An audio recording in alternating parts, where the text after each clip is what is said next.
Let me tell you about something that still gives me chills to this day. A strange encounter I had back in 1982 on the Navajo reservation. I was just a kid then, living with my aunt after losing my mom a few years earlier in '78. It was an ordinary day when my aunt and I headed out to my stepbrother's trailer just south of Tuba City. He was out of town, and we needed to take care of his horses, just the usual feeding and watering. Everything was normal up until that point. But then, as we were leaving the trailer park, something happened that I'll never forget. At the edge of the park, we spotted this dog, but something wasn't right about it. The way it moved was different. It was moving slowly, almost like it was injured, crossing from the right side of our truck to the left. Now, here's where things get really strange.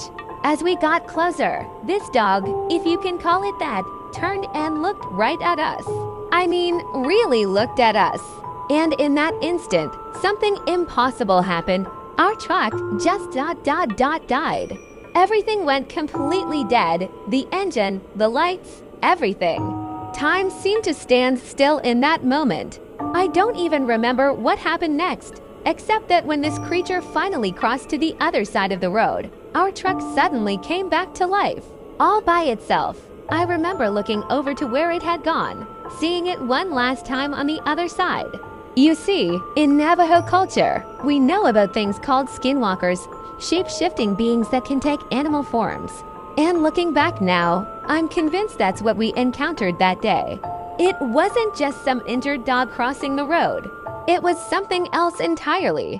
Even now, decades later, I can still picture that moment clearly, the way it looked at us, how everything just stopped, and that eerie feeling that we'd encountered something that wasn't supposed to exist in our normal world. This wasn't just some random incident. It was my personal brush with something supernatural, something that's deeply rooted in our traditional beliefs.